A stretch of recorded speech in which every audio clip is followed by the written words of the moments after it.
Antes de hablar de la enfermedad acidopéptica, debemos conocer lo normal. Es por eso que vamos a dedicar un segmento para el abordaje de la configuración externa, la configuración interna y las zonas histológicas del estómago. En condiciones normales, el estómago es una estructura que secreta y sintetiza múltiples sustancias que son fundamentales para la digestión. También van a ser fundamentales para la absorción de hierro, calcio, vitamina B12, entre otras. Entre todas estas, es de vital importancia el ácido clorhídrico, también conocido como HCl o ácido gástrico, el cual genera un ambiente con un pH entre 2 a 4, que es extremadamente lesivo para cualquier tejido. Es por eso que su liberación tiene que ser regulada, y esto se logra a través de quimiotransmisores que logran mantener la homeostasis. Cuando se altera esta homeostasis es cuando ocurre la enfermedad, como por ejemplo la enfermedad acidopéptica. Adicionalmente, el estómago tiene múltiples mecanismos de defensa, puntualmente 7, que serán descritos posteriormente. Entre todos estos, destaca la capacidad del epitelio para poder repararse y también la capacidad que tiene la estructura gástrica para poder defenderse de microorganismos a través del MALT o el tejido linfoide asociado a las mucosas. Todos los procesos que hemos mencionado hasta este punto van a ser regulados por vías neurales, endocrinas, paracrinas y autocrinas. Vamos a empezar primero con lo más macroscópico, con la anatomía externa. Como apreciamos en la imagen, el estómago es la porción más dilatada del tubo digestivo, tiene forma de J, se encuentra situado entre el esófago y el intestino delgado. Anatómicamente lo podemos localizar principalmente a nivel de la región epigástrica y en menor proporción a nivel de la región umbilical y a nivel del hipocondrio izquierdo. Anatómicamente lo podemos dividir en 4 regiones: el cardias, que es la sección que estoy apuntando con el cursor, que se encarga de separar el esófago del estómago, el fondo o fundus, que se encuentra por encima del cardias, el cuerpo, que viene a corresponderse a la zona más ancha de toda la estructura gástrica, y finalmente nos encontramos al píloro, que tiene un antro pilórico y un canal pilórico. De gran importancia son también las curvaturas, debido a que allí se van a insertar ligamentos. En la curvatura mayor se va a insertar el ligamento gastroesplénico y el aumento mayor, mientras que en la curvatura menor se va a insertar el aumento menor. Otro mecanismo del estómago que es de vital importancia es su rica vascularización o irrigación, la cual va a ser dada principalmente por la arteria gástrica izquierda, que proviene del tronco celíaco, la arteria gástrica derecha, que proviene de la arteria hepática propia, y otras ramas que vale la pena mencionar son las arterias gastroomentales derecha e izquierda y la arteria gástrica posterior. En relación a la configuración interna y las zonas histológicas del estómago, vale la pena resaltar que esta estructura tiene 2 áreas funcionales, una oxíntica y otra pilórica. La primera, que es la oxíntica, ocupa aproximadamente el 80% del estómago y contiene células parietales que son fundamentales debido a que producen ácido clorhídrico. También vamos a encontrar allí una población de células neuroendocrinas que se encargan de modular la actividad de las células parietales, por ende se encargan de regular la liberación del ácido clorhídrico. Por otro lado, a nivel del antro del estómago vamos a encontrar la zona pilórica. La principal característica de la zona pilórica va a ser la presencia de glándulas pilóricas y también la presencia de células G que son secretoras de gastrina.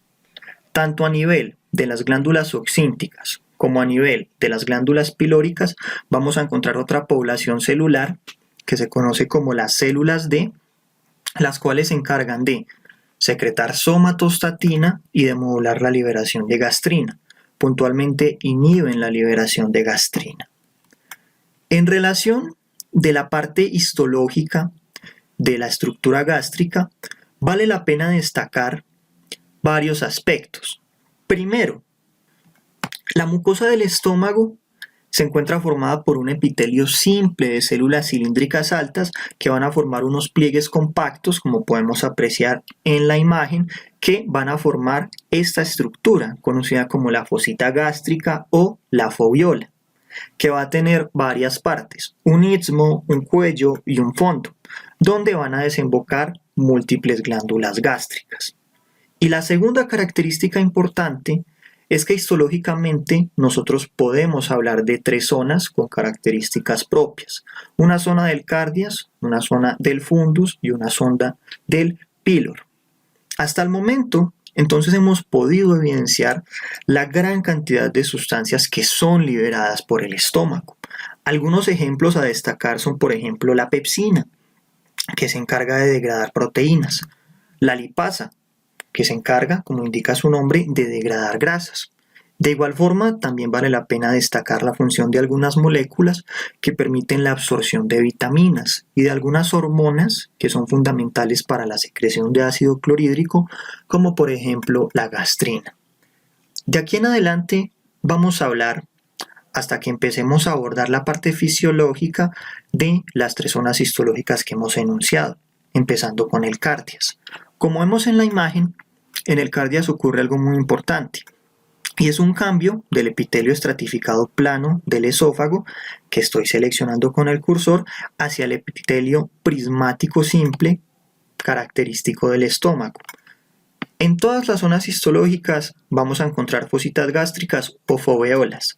Sin embargo, las foviolas o fositas gástricas que se encuentran a nivel del cardias van a ser las más poco profundas, y en ellas van a desembocar glándulas mucosas y también túbulo-alveolares.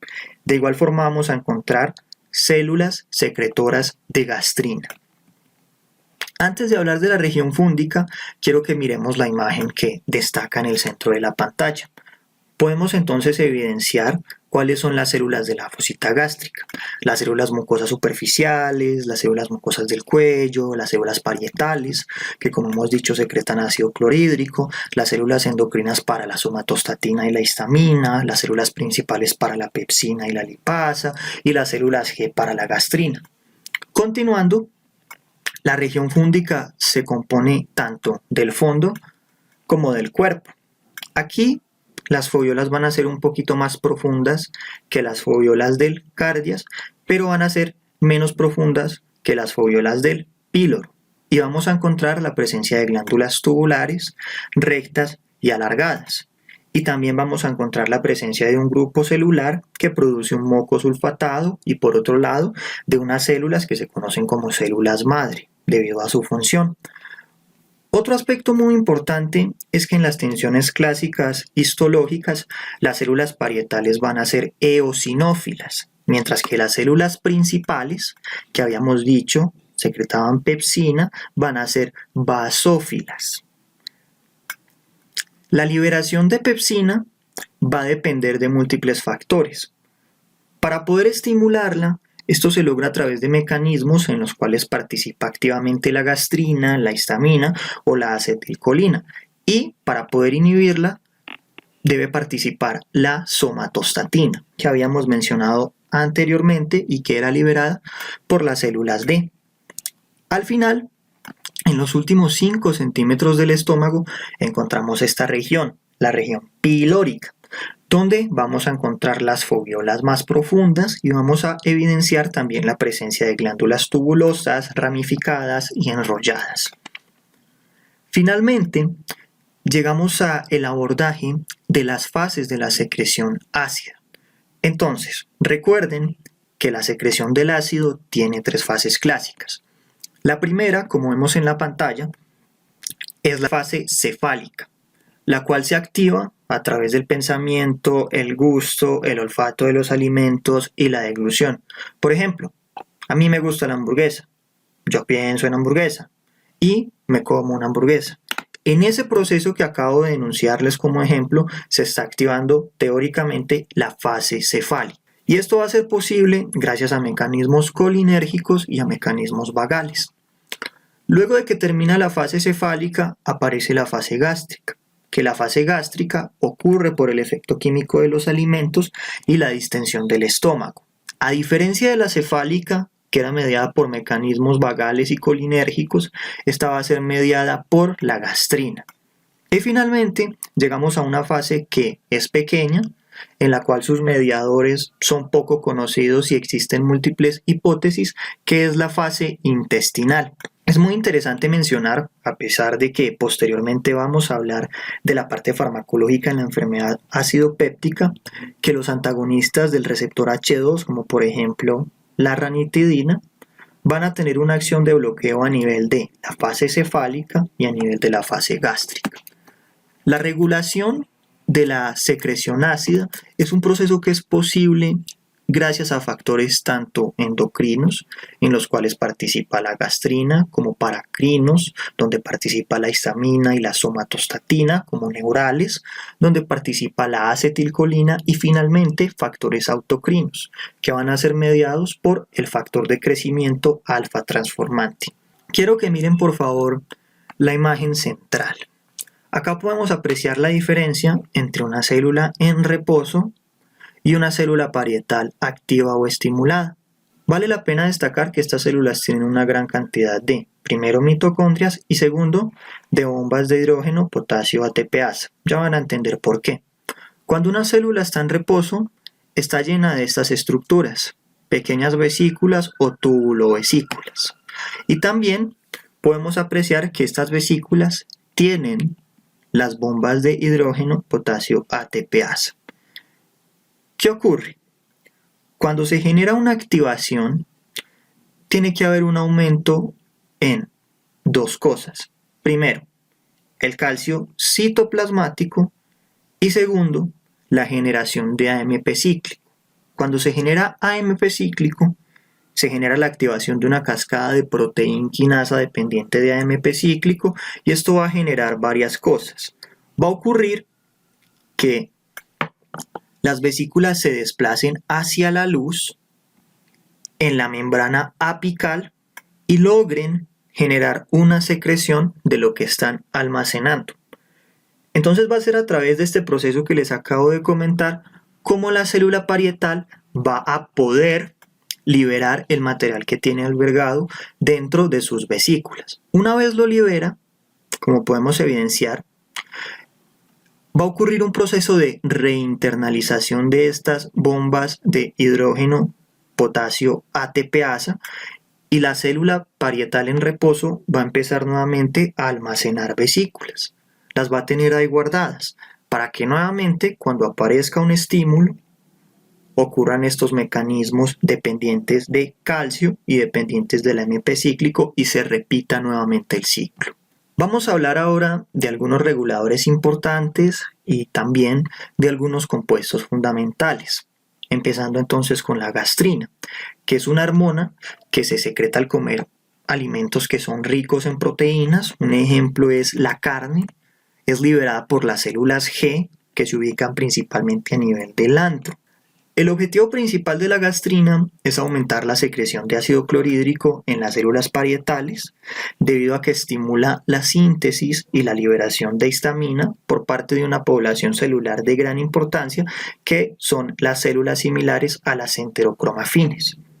La gastrina va a actuar en un receptor que es el receptor de colecistoquinina. Este receptor se ubica tanto en las células parietales como en las células similares a las enterocromafines. También se han encontrado receptores de gastrina en el grupo celular conocido como las células D, que lo habíamos mencionado con antelación. Las células D liberan somatostatina y ustedes se preguntarán por qué la gastrina está estimulando a las células D que secretan somatostatina, sabiendo que la somatostatina lo que hace es inhibir la gastrina. Es precisamente porque esto es un mecanismo de regulación. Me explico. Cuando hay mucha gastrina, esta gastrina actúa sobre los receptores de gastrina a nivel de las células D y las células D lo que hacen es empezar a liberar somatostatina y esta somatostatina lo que hace es inhibir la liberación de gastrina con el objetivo de mantener la homeostasis. En sentido de la regulación de la secreción ácida, nosotros tenemos factores estimulantes y factores de inhibición. Entre los factores estimulantes de la secreción ácida encontramos, por ejemplo, la histamina, la gastrina que es liberada por las células G, la acetilcolina que es liberada por las neuronas entéricas postganglionares. De igual forma también otros mecanismos como por ejemplo la activación vagal, la distensión gástrica y la comida especialmente aquella que es rica en aminoácidos, van a estimular la secreción de ácido. Mientras que, por otro lado, algunos factores como la somatostatina, que es liberada por las glándulas oxínticas y las células deantrales, y también el CCK, que habíamos mencionado ahorita, junto a otros factores alimenticios como por ejemplo el consumo de carbohidratos y de grasas, van a lograr generar una inhibición en la liberación de ácido clorhídrico. La histamina tiene un rol fundamental en todos estos procesos que hemos descrito, a partir de lo que habíamos hablado de la gastrina. La histamina es el principal factor estimulador paracrino de la secreción ácida. Se puede generar en el organismo, en los mastocitos y también en las células endocrinas de la mucosa. Pero para el caso que a nosotros nos compete, que es la fisiología gástrica, va a provenir de las células similares a las enterocromafines, que como habíamos enunciado son estimuladas por la gastrina, pero también pueden ser estimuladas, por ejemplo, por el polipéptido pituitario de anilato ciclasa activador o por el péptido intestinal. Adicionalmente, aparte de que estas células similares a las enterocromafines, dependiendo del estímulo, generan histamina, también pueden producir otros compuestos, como por ejemplo la pancreastatina, que no nos compete para este tema, pero se los comento a forma de curiosidad. Los efectos que tiene la histamina pueden ser mediados por múltiples receptores. A nosotros nos interesa sobre todo el receptor H2, que es el principal mecanismo mediante el cual la histamina puede estimular la liberación de ácido clorhídrico. Sin embargo, esta sustancia también puede actuar en otros receptores, como por ejemplo el H3, inhibiendo la somatostatina, y al inhibir la somatostatina va a mejorar de forma indirecta la liberación de ácido clorhídrico, debido a que la gastrina se va a poder liberar sin que sea inhibida. Sin embargo, existen también algunos compuestos que pueden inhibir la liberación de histamina. Por ejemplo, la somatostatina puede inhibirla, el péptido relacionado con el gen de calcitonina puede inhibirla, el péptido YY puede inhibirla, y otras que también pueden generar una inhibición en la liberación de la histamina son las prostaglandinas y la galanina.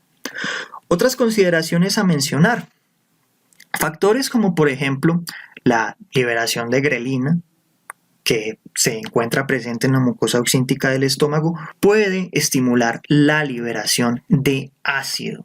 El control neural a través de nervios de la mucosa que tienen acetilcolina, bombecina, VIB, el PACAP. El PACAP es el mismo polipéptido pituitario adenilato ciclasa activador. Van a poder estimular la acidez. Las prostaglandinas, que provienen de los macrófagos y el endotelio capilar, van a poder inhibir también la secreción del ácido clorhídrico. Otros factores u otras consideraciones a tener en cuenta son, por ejemplo, el rol del factor de crecimiento transformante alfa y del péptido YY. Estos últimos son inhibidores de la secreción ácida. Algo que es muy importante que ustedes tengan en cuenta es que la secreción de ácido basal normal es de menos de 10 miliequivalentes hora. Esto no se respeta cuando tenemos una enfermedad acidopéptica. Puede llegar incluso a 15 o a 20, que lo discutiremos a posteriori. Todo lo que acabamos de comentar se ve resumido en esta imagen. Podemos apreciar cómo la gastrina actúa a nivel de los receptores CCK de las células similares a las enterocromafines, generando un estímulo para la liberación de histamina, que va a actuar principalmente a nivel de los receptores H2 y en menor medida va a actuar también a nivel de los receptores H3 sobre las células D, generando una inhibición de la liberación de la somatostatina, como habíamos enunciado. También podemos apreciar el rol directo que puede tener la gastrina a nivel de los receptores de colecistoquinina, el cual va a generar un aumento en la vía dependiente de calcio, y por ambos lados vamos a llegar a una mayor expresión de las bombas de hidrógeno potasio ATPasa, que son fundamentales para poder drenar el contenido de las vesículas, que en este caso es ácido clorhídrico, sobre la luz. También es muy importante el rol que juega la acetilcolina. La acetilcolina puede actuar a nivel del receptor M3 o del muscarínico 3, generando entonces un aumento en la secreción ácida. Sin embargo, por un receptor muscarínico que aún no está bien categorizado, también podría estimular la citoprotección, que lo vemos acá. De igual forma, vale la pena mencionar que esta imagen también nos permite dilucidar cómo algunos agentes patológicos como la Helicobacter pylori o algunos fármacos como por ejemplo los AINES, entre otros, pueden llegar a afectar esta cascada fisiológica descrita hasta el momento, desencadenando una enfermedad. Recuerden, la liberación de las vesículas a través de las bombas de hidrógeno potasio ATPasa depende de una vía dependiente de calcio y depende también de una vía dependiente de AMP cíclico. A continuación, podemos apreciar los mecanismos de defensa gástrica que habíamos enunciado en un principio. El primero es la capa de moco y de bicarbonato. El segundo son las células epiteliales superficiales que secretan moco, bicarbonato, prostaglandinas, proteínas de choque térmico, péptido trébol, catelicidinas antimicrobianas, entre otros. El tercero es la renovación celular a partir de células precursoras de la mucosa que son estimuladas por factores de crecimiento, como por ejemplo el factor de crecimiento alfa o el IGF-1, mediante la estimulación del receptor EGF.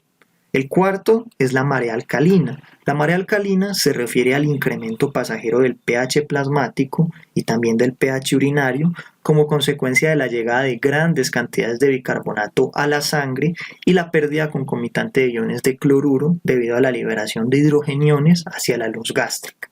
El quinto mecanismo es la microcirculación a través de los capilares. Esta microcirculación se puede mantener por la generación continua de prostaglandinas, óxido nítrico, sulfuro de hidrógeno, que van a proteger a las células endoteliales de la lesión. Y finalmente nos encontramos con el sexto mecanismo, que son los nervios sensitivos, y el séptimo mecanismo, que va a estar mediado gracias a las prostaglandinas E2 y también I2, que van a mantener y aumentar los mecanismos de defensa de la mucosa en conjunto con el óxido nítrico.